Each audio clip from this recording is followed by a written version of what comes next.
और इस वक्त एक प्रेस कॉन्फ्रेंस में आपको सीधा लिए चलते हैं।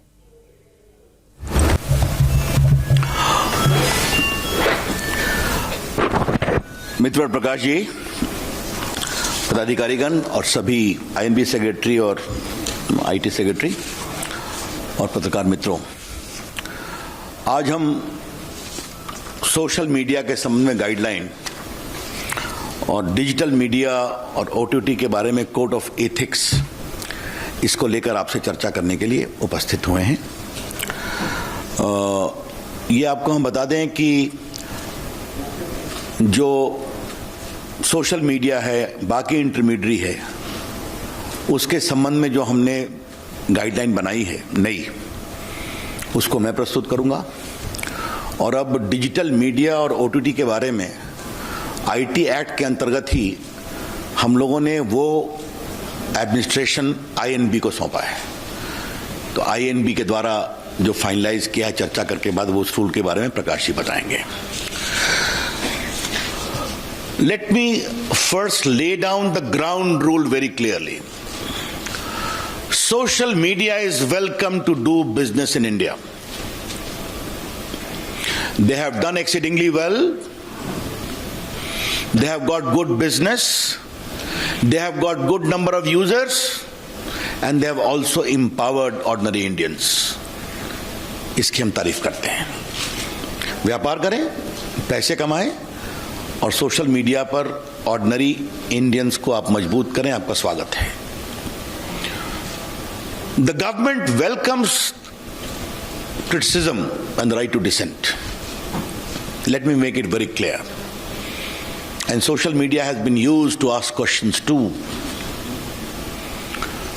But it is very important that the users of social media must be given the forum to raise their grievance and resolution against the use, against the abuse and misuse of social media. Let me repeat, it is very important that the social media users running into crores should also be given a proper forum for resolution of their grievances within a time-bound manner against the abuse and misuse of social media. ये हमारा एक बहुत बड़ा इसका focus है कि we are empowering the ordinary users of social media in this process. बाकी प्रकाश जी उस विषय को बताएंगे। हमारे सामने शिकायत आती थी कि एक महिला की मॉर्फ फोटो दिखाई जा रही है, मॉर्फ किया हुई, बॉयफ्रेंड गर्लफ्रेंड स्प्लिट कर गए, बहुत कॉम्प्रोमाइजिंग फोटोग्राफ दिखाई जा रही है। ऐसे ऐसे प्रेजेंटेशन आ रहे हैं सोशल मीडिया में which cannot be called civilized from any point of view, impinging upon dignity, compromising the civilized norms of existence. ऐसी शिकायतें हमारे पास बहुत आई थी। और बाकी चर्चा हम करेंगे कि how of late some intermediate and social media platforms we are used to garner commercial and financial controversy inter se among corporate houses. हमारे सामने ये भी शिकायत आई थी कि सोशल मीडिया को आजकल क्रिमिनल, टेररिस्ट देश में chaos, mayhem, वायलेंस को प्रमोट करने के लिए also from across the border कार्रवाई कर रहे हैं। मैं आपको बताना चाहूंगा, the basic essence of this is what? I would say it a soft touch oversight mechanism, where we are insisting upon the platforms to develop the mechanism and have a robust redressal of grievances. और अब जब प्रकाश जी अपनी बात कहेंगे तो वहां भी एक सॉफ्ट टच मैकेनिज्म है where the platforms be the OTT और digital platforms are being emphasised to have a proper mechanism. ये हमारा फोकस है, ये समझना चाहिए। मैं I am wish to share some statistics to you. Bharat में व्हाट्सएप के यूजर्स हैं 53 crore, YouTube users are 44.8 crore, Facebook users are 41 crore, Instagram users are 21 crore and Twitter user are 1.75 crores. This is a good number. We are very happy about it. Indian users are using these platforms and they are also making good business case. Welcome. What has happened, as I indicated in the very beginning, concerns are being raised over the years about rampant abuse of these social media platforms. ये आपके court के सामने बात आई है, parliament के सामने बात आई है, सिविल सोसाइटी ने बात उठाई है, और फेक न्यूज का तो ये हाल है कि आजकल मैं टीवी चैनल्स को देखता हूं कि वो भी एक फैक्ट चेक मशीन रखते हैं. जब प्रकाश जी ने यहां फैक्ट चेक शुरू किया तो हमने कहा नई बात है, but now I see many channels are having a fact check machine. Therefore this only confirms the rampant spread of fake news. और बाकी financial fraud, incitement to violence, ये सब चीजें चल रही थी. तो ये हमने देखा कि जो इंडिया में सोशल मीडिया का एवोल्यूशन हुआ है, many became as an intermediary, then became the social media, some became publishers overnight. ये भी अपने आप में एक डेवलपमेंट हुआ है, ये आपको हम बताना चाहते हैं. आज का हमारा rational and justification for new guidelines क्या है, मैं 4-5 पॉइंट आपके सामने रखना चाहता हूं और ये बहुत इंपॉर्टेंट है. आपको एक व्यापक प्रेस रिलीज मिलेगा. Supreme Court on 11 December 2018 in the Pranjala case asked us to frame necessary guidelines to eliminate child pornography, rape, gang rape images, videos and sites in content hosting platform and other applications. Supreme Court ने फिर 24 September 2019 को मेरी ministry को direct किया कि please have a new guideline completed at the earliest. Our secretary, Mr. Ajay Sani, had filed an affidavit in the court. He will be doing by this year beginning itself. Rajya Sabha में 26/7/2018 को calling attention motion हुआ था fake news पर, ये भी तो social media पर. And all the members of parliament urged me to take action, and there is my assurance on the floor of the house कि we will improve the entire guideline. और राज्यसभा की एक ad hoc committee की report है on 3rd February 2020 जहां पर pornography on social media, effect on children, hate content on social media, इसको लेकर चिंता प्रकट की गई थी. Therefore, court orders, parliamentary proceedings. I only mention of Supreme Court. There are many orders of the High Courts as well to take action in this. हमारी ministry ने व्यापक कंसल्टेशन किया. We prepared a draft on 24th of December 2018, where we received 171 comments. We put those comments in public domain, and we had 80 counter comments too. Therefore, widespread consultations was done, and also in the case of INB, which will be explained by them. अब हम इसके salient features को आपके सामने रखना चाह देते हैं. बाकी तो रूल्स आपके सामने आएगा, प्रेस स्टेटमेंट भी है. पहला है कि 2 कैटेगरी की है. एक है intermediary, which can be a social media intermediary, और दूसरा है significant social media intermediary. Significant social media intermediary पर एडिशनल ऑब्लिगेशन है. There are additional obligations on a significant social media intermediary. We shall notify the users number for a significant social media intermediary very soon. Who will be those. पहला है कि आपको एक grievance redressal mechanism रखना पड़ेगा, and इस grievance officer का नाम भी आपको रखना पड़ेगा. Who shell register the grievance with in 24 hours and disposal in 15 days. That is very clear. Second, if there are complaints against the dignity of users, particularly women, that expose their private parts of individuals, or nudity, or in sexual act, impersonation, etc., you will be required to remove that within 24 hours after a complaint is made. This particular provision is designed to respect the dignity of the women of India and anyone else. It's very clear.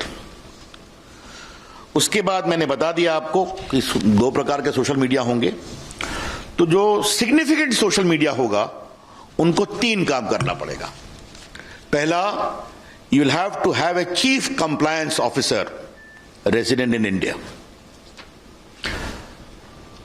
responsible for ensuring compliance of the acts and the rules. Second, a nodal contact person resident in India for having 24/7 coordination with the law enforcement agencies. तो पहला हो गया chief compliance officer, दूसरा हो गया nodal contact person, तीसरा है appoint a resident grievance officer who shall perform the grievance redressal mechanism as I indicated. And next is, you must publish a monthly compliance report कि आपके पास कितने complaints आए, आपने उन पर क्या कार्रवाई किया और क्या रिड्रेसल किया. Therefore, just to concretize, we are empowering the ordinary users of social media and other intermediaries. You must have a robust grievance redressal mechanism, instituting the complaint within 24 hours, redressal within 15 days. You must have a chief compliance officer for significant social media. You must have a nodal contact person. You must have a resident grievance officer, all residing in India. And you must give a monthly compliance report. ये बहुत स्पष्ट है. उसके बाद एक सवाल आता है फर्स्ट ओरिजिनेटर का, कि खुराफात हुई, but who was the creator, who was the first creator of the mischief? बार बार चीजें रीट्वीट पर ट्वीट होनी शुरू होती हैं, कई बार महम शुरू हो जाता है ऑन व्हाट्सएप, मॉब लिंचिंग में. तो फर्स्ट ओरिजिनेटर कौन है, इसके बारे में बताना पड़ेगा.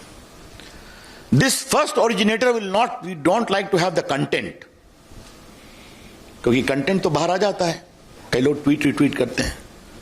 हु बिगैन द मिस्चीफ, ये आपको बताना पड़ेगा. ये मिस्चीफ अगर भारत के बाहर से हुआ है तो भारत में उसको किसने शुरू किया, ये बताना पड़ेगा. I repeat, the social media platforms upon being asked either by a court order or by the government authority will be required to disclose the first originator of the mischievous tweet or message, as the case may be, and this should be only in relation to sovereignty and integrity of India, number one.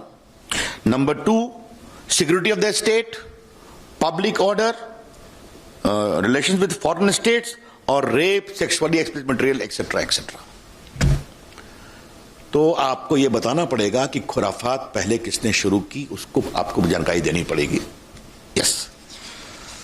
और ये सब उसी अपराध के बारे में होगा जहां 5 साल से अधिक की सजा है. I explain to you. बाकी उनका एक फिजिकल देश में एड्रेस होगा. इसमें हम एक और प्रावधान कर रहे हैं कि आपको एक वॉलंटरी वेरिफिकेशन ऑफ अकाउंट्स का इंतजाम करना पड़ेगा. Social media, not the government. The social media platform must have a provision for voluntary verification mechanism of the users. क्योंकि आप मोबाइल से करते हैं, बाकी से करते हैं, आपको बताना पड़ेगा. और एक अंतिम बात है कि 2 बातें कहूंगा कि अगर कोई अनलॉफुल इंफॉर्मेशन आपके प्लेटफॉर्म पर है, again if there is a court order or appropriate government directs that, तो आपके law and order, integrity of India, sovereignty of India, etc., etc., तो आपको उसको हटाना पड़ेगा. एक अंतिम बात आपको बताना जरूरी है कि आपको रिमूव करना पड़ता है अपने, आपका हर ट्वीट हटा देते हैं, आपका फेसबुक से एंट्री हटा देते हैं. तो अगर कोई significant social media intermediary remove और डिसेबल करता है किसी यूजर के कंटेंट को, तो आपको उसको इंटीमेट करना पड़ेगा, उसकी सुनवाई करनी पड़ेगी. If you seek to remove the or disable access to the content of any social media user, you are required to give him reasons and also hear him. ये हमने एक प्रोविजन रखा है. मित्रों, ये जो सिग्निफिकेंट सोशल मीडिया के लिए जो हमने कानून बनाया है वो 3 महीने में हम लागू करेंगे. ताकि वो अपनी मैकेनिज्म को इंप्रूव कर लें. We'll be giving a window for 3 months for signaling social media, and the rest will come into effect from the day the rules are notified. That's all from my side. Over to Prakash. Ravi ji बहुत धन्यवाद.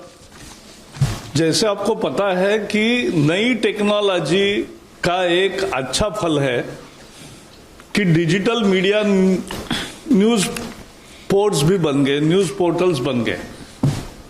वैसे ही OTT platform आ गया. लेकिन एक फर्क रहा कि जो आप लोग बैठे हैं प्रिंटिंग प्रेस से जो आते हैं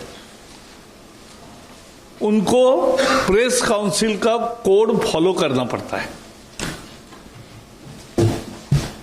लेकिन ऐसा डिजिटल मीडिया पोर्टल को कोई बंधन नहीं है. यहां टीवी के लोग हैं, उनको केबल नेटवर्क एक्ट में जो प्रोग्राम कोड है वो उनको फॉलो करना पड़ता है. लेकिन ओटीटी प्लेटफॉर्म्स को ऐसा कोई नियम नहीं है और इसलिए सरकार ने यह समझा कि एक लेवल प्लेइंग फील्ड होना चाहिए. All media platforms must have the same justice system. और इसलिए डिजिटल हो, प्रिंटिंग हो, टीवी हो, ओटीटी हो, कुछ नियमों का पालन करना पड़ेगा, कुछ प्रोसेस सेट करना पड़ेगा. और लोगों की मांग भी बहुत थी. लोगों की मांग, रोज सैकड़ों पत्र मंत्रालय में आते हैं. इस बार इस सेशन में ओटीटी प्लेटफॉर्म पर 50 प्रश्न पूछे गए. दोनों सदन में मिलकर 50 क्वेश्चंस. देश भर में इस विषय की कितनी चर्चा है इसका ये उदाहरण है. और उसके बाद हमने ओटीटी प्लेटफॉर्म्स के साथ दिल्ली, चेन्नई और मुंबई में उन उद्योगों के सभी लोगों को बुला के विस्तृत चर्चा की. मैंने खुद दिल्ली में 2 मीटिंगें बुलाई और पहले मीटिंग में मैंने ओटीटी प्लेटफॉर्म को कहा कि आप सेल्फ रेगुलेशन बनाओ जैसा टीवी वालों ने बनाया है. लेकिन नहीं हुआ दुर्भाग्य से. फिर मैंने एक बार फिर मीटिंग बुलाई और कहा कि 100 दिन में बनाओ, लेकिन वो भी नहीं बना. बाद में कुछ नोट बनी थी जिसमें कोई सेल्फ रेगुलेशन, बाहर का कोई आदमी भी नहीं था. और इसलिए हमने तय किया कि एक इंस्टीट्यूशनल मैकेनिज्म सभी मीडिया के लिए होना चाहिए, क्योंकि मीडिया की आजादी लोकतंत्र का आत्मा है. Both we have fought for maintaining press freedom and have gone to jail during emergency. But let me also tell you that every freedom has to be responsible freedom. और उसके लिए we have decided to have 3-tier mechanism for OTT platforms. First, for OTT and digital news media, both will have to disclose their details from where they publish, how they publish, how much is the spread, anything.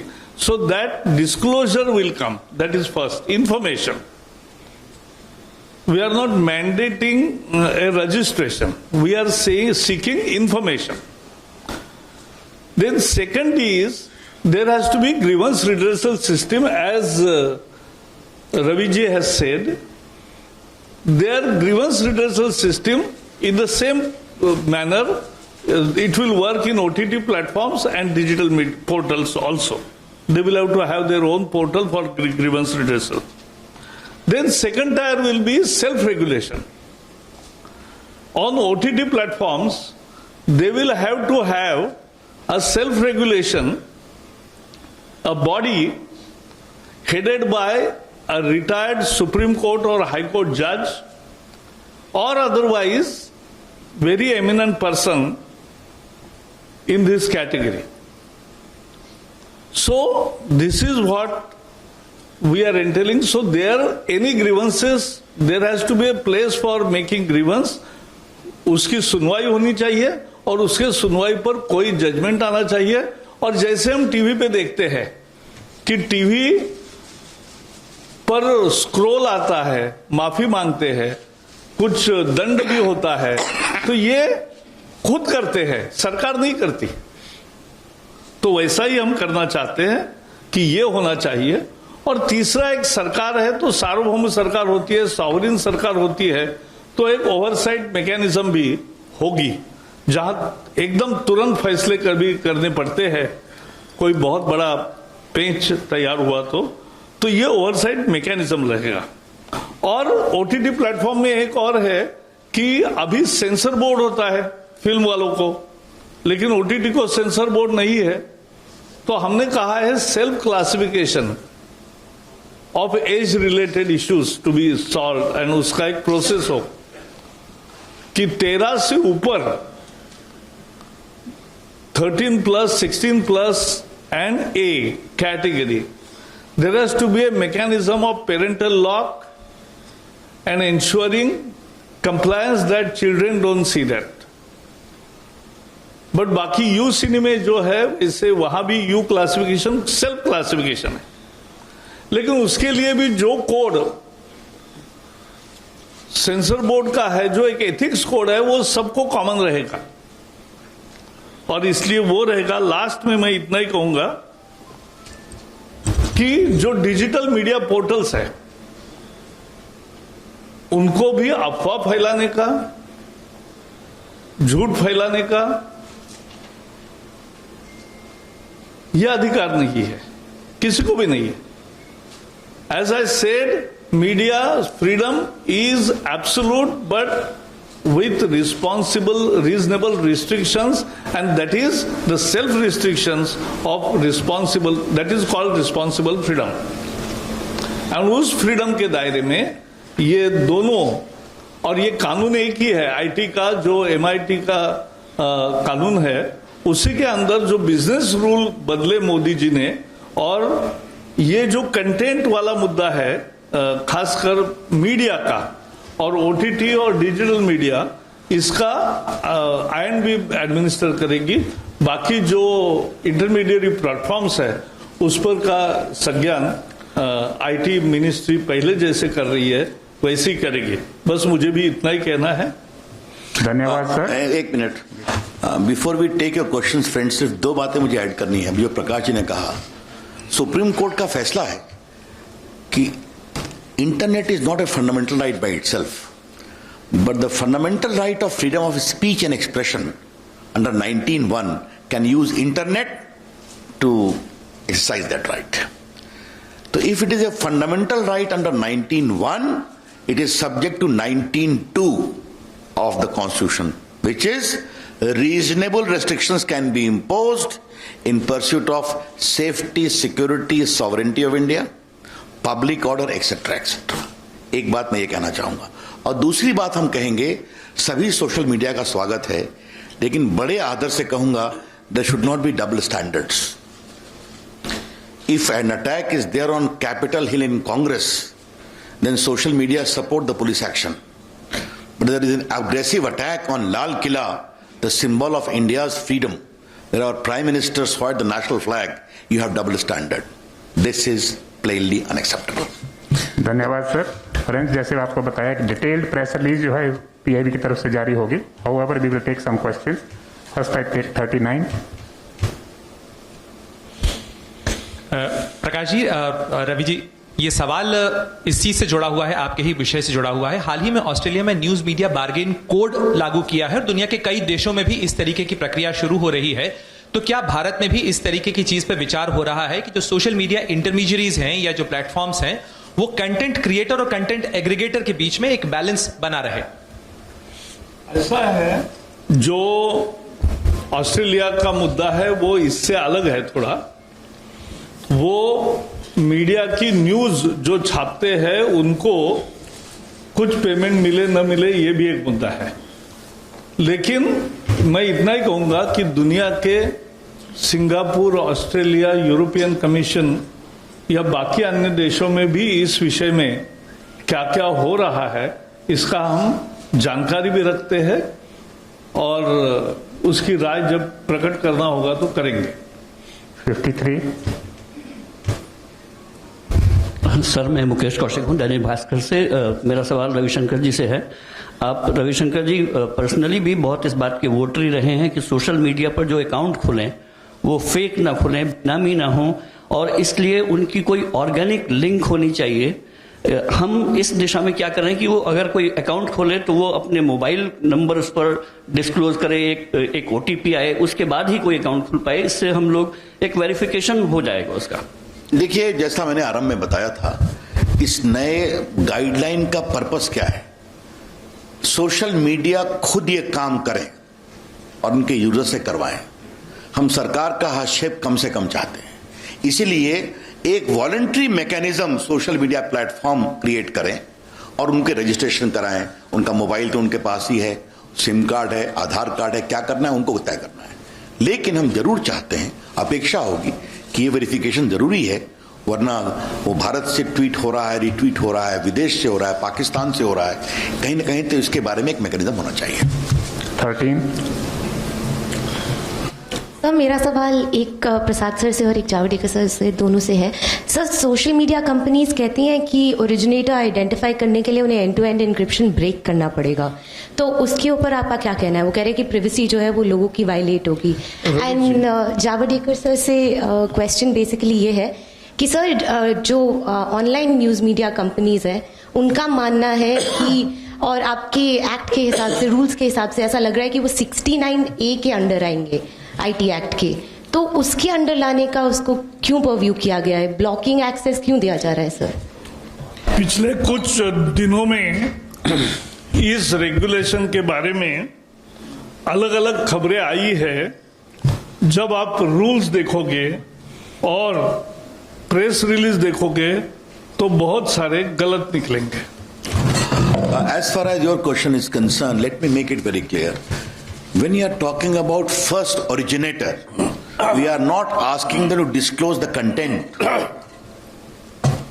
Simple question, ये खुराफात किसने शुरू की? Who began this mischief? Tell us that. That's all. And it will be only in relation to issues where punishment is for more than 5 years, including security, sovereignty, integrity of India, rape, etc., all these things. Therefore, there is a proper safeguard. 33. लेकिन वही सवाल था रवि जी और प्रकाश जी दोनों से कि अगर आपने रेगुलेशन बनाया है, उसका 1 बार 2 बार 3 बार अगर रेगुलर वायलेशन होता है तो उसको सुधारने के लिए या फिर दंड का अलग अलग दोनों फील्ड में क्या प्रावधान होंगे, स्पेसिफिक दोनों फील्ड के लिए? देखिए, मैं आपको बता देना चाहता हूं, आज के दिन भारत में फिर रिपीट करूंगा, सोशल मीडिया, इंटरमीडियरी, इन सबों का देश में स्वागत है। भारत के लोकतंत्र में आपने देश के लोकतंत्र को मजबूत किया है, आम आदमी को आवाज दी है, तो कृपया करके जिम्मेवारी के साथ उसका अनुसरण करें, ये मेरी विनम्र प्रार्थना है। और अगर इतने क्लियर गाइडलाइन, जहां दायित्व उनका है, अगर उसका वो अनुपालन नहीं करेंगे तो जो भी कानून में प्रावधान है IT एक्ट में बाकी है वो देखा जाएगा। I want to repeat in very right earnest that we appreciate the proliferation of social media in India and also its use by ordinary Indians. We want them to be more responsible, more accountable, follow the laws and Constitution of India and give voice to their users. I hope they'll appreciate. If they don't, then whatever the provisions are there in the law will take its course. 82. उनका एक प्रश्न OTT पे क्या होगा self regulation में?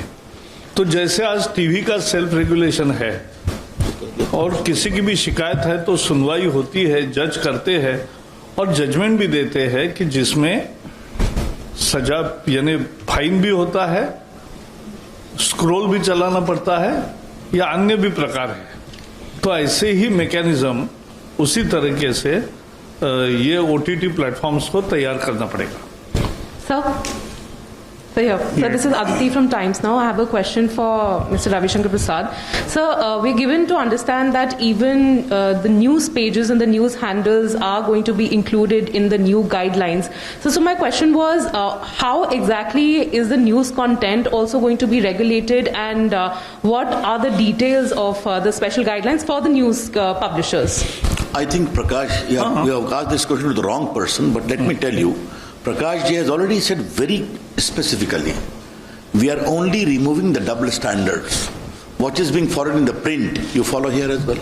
That's all. Print media को press council का code follow करना पड़ता है, वही कोड है, और उनके संबंध में किसी को शिकायत करनी है तो प्रेस काउंसिल के सामने शिकायत कर सकते हैं, उसकी सुनवाई होती है, दोनों पक्ष सुने जाते हैं, और फिर प्रेस काउंसिल भी दंडक करता है न्यूज़पेपर्स को, तो वही तरीका रहेगा।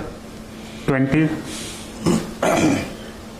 सर, ये आइडेंटिफाई करने की प्रोसेस क्या होगी? कौन सा डिसीजन मेकिंग अथॉरिटी कौन होगा? कि आईटी का सेक्रेटरीज का पैनल होगा जो उसको आइडेंटिफाई करेगा कंटेंट को, या फिर कंप्लेंट किसी की भी हो सकती है, मेरी भी हो सकती है, या यहाँ बैठे किसी की भी हो सकती है? पहली बात बता दूं कि जो वेरिफिकेशन आपने बताया, तो सोशल मीडिया आराम से सिम कार्ड से, मोबाइल नंबर से वेरीफाई कर सकते हैं, उसमें तो कोई दिक्कत नहीं है।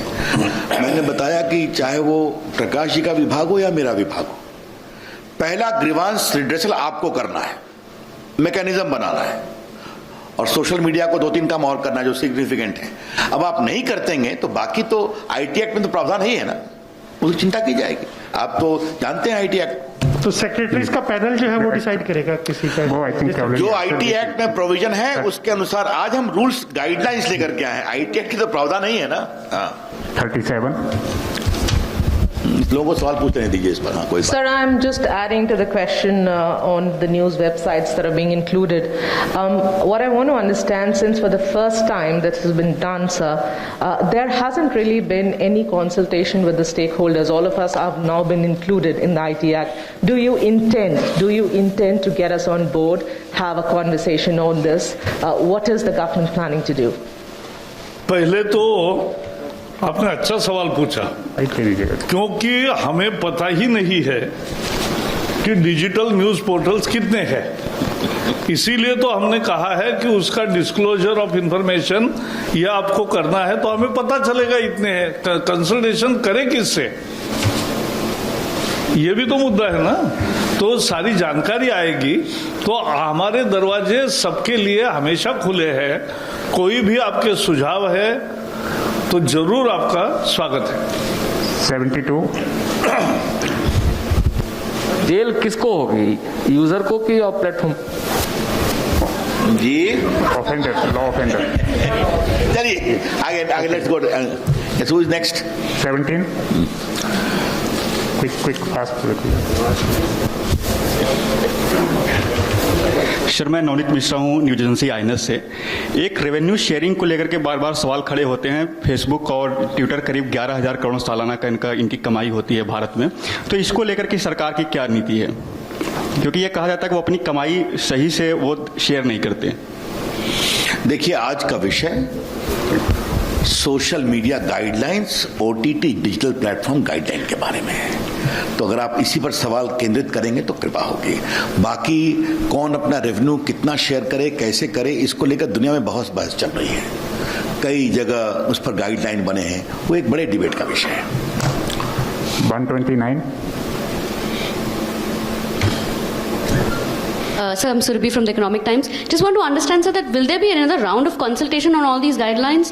Because you've not notified it, so how long will it take to notify these guidelines? And like my colleague asked, that none of the news publications have been given an opportunity to actually, comment or consult on these guidelines. So will there be a formal process of consultation which will be done to call all the news publications and get their comments on this code? Your question is to whom? Prakash, sir. And also to you, sir, in terms of when we will notify the final guidelines. मैंने जैसे बताया, OTT platforms 40 entities known है, उनके साथ 3 बार consultation Delhi, Chennai, Mumbai में हुआ। 2 बार मैंने दिल्ली में सबको बुलाकर मीटिंग की। जो आज मैं गाइडलाइन ले आया हूं उसका ही उन्हीं को करे खुद, यह हमने आग्रह किया। दुर्भाग्य से 6 महीने में नहीं हुआ और इसलिए अब गाइडलाइन आई है। और कंसल्टेशन कहोगे तो जैसे रवि जी ने कहा, उनका तो गाइडलाइंस वेबसाइट पर रखे ही थे ओपन, और उस पे 177 कमेंट्स भी आए और कोई काउंटर कमेंट भी आए। तो ये कहना कि कंसल्टेशन हुआ ही नहीं, सिर्फ डिजिटल न्यूज पोर्टल का मुद्दा ऐसा है, कौन है और कैसे कौन कौन है ये किसी को पता ही नहीं है। अब जब डिस्क्लोजर होगा और वो जानकारी सब आएगी, तब आपके हमारे दरवाजे आपके लिए खुले हैं। 154. Just a minute. I would like to add one thing to what Prakash ji said very significantly. When we sit in the government, we have to take into account the concerns of all the stakeholders. That is what Narendra Modi's accountable government is about. Should we keep quiet when a mother starts complaining to us that my daughter is being exposed like this? Should we keep quiet when a small business entrepreneur is sought to be swamped by big business houses based upon falsehood? My department is full of these complaints. So is Prakashji's. Therefore, we have said, no, we will have this mechanism, but you will have to enforce it. We will have a soft touch. That is what this is about. What is the timeline for the final? Wait कर लीजिए ना, जैसे होगा आपको मालूम हो जाएगा, जल्दी ही करेंगे। Yes, so my name is Swati Mathur. I'm from the Times of India. My question is to Mr. Prakash Javadekar. Sir, I'm here. Yeah. Sir, you referred to the Film Censor Board and you also talked about age-related classification for OTT content. Now, what I want to understand is that you said that there should be parental locks. Isn't it incumbent on the consumers watching that content to, impose whatever? Here you seem to be, penalizing the OTT digital platforms for not providing, मैंने जो कहा फिर से कहता हूं, फिल्मों के लिए सेंसर बोर्ड है, टीवी के लिए प्रोग्राम कोड है, ओटीटी के लिए कुछ भी नहीं है। तो प्रोग्राम कोड आएगा जो टीवी वालों को है, सीरियल्स वगैरह सब चलते हैं, और सिनेमा के लिए हम अभी सेंसर बोर्ड उसमें नहीं ला रहे। हम उन पर विश्वास रख के आप क्लासिफाई करो कि 13, 16 प्लस एंड ए फिल्म्स कौन से, और घर में भी देखा जाता है तो घर में बच्चे ये नहीं देखेंगे। इसकी एक सुचारू व्यवस्था वो प्लेटफॉर्म की भी जिम्मेवारी है और घर वालों की भी है। Number 10.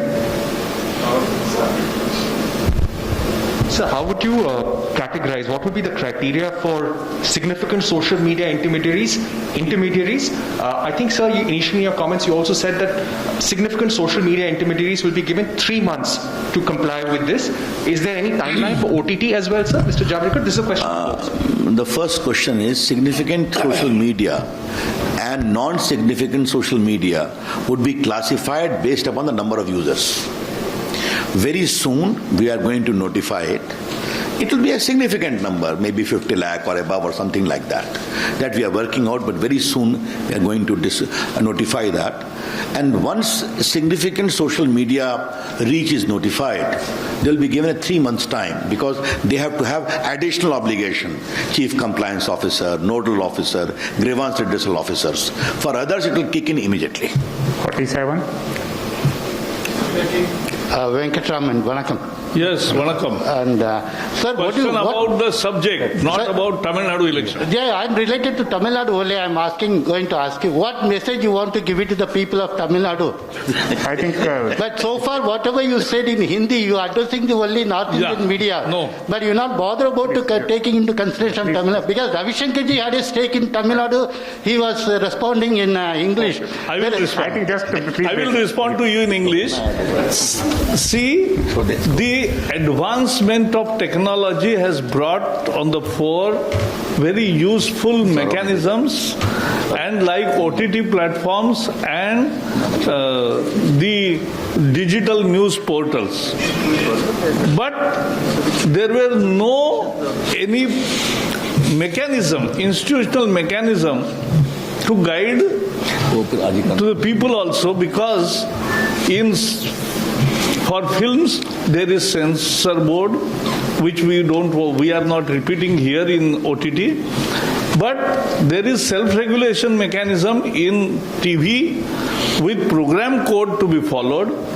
The same thing we are bringing to OTT, and at the same time, for digital news portal, they will have to first give information about their existence, and then they have to follow the press council code that is called Code of Ethics.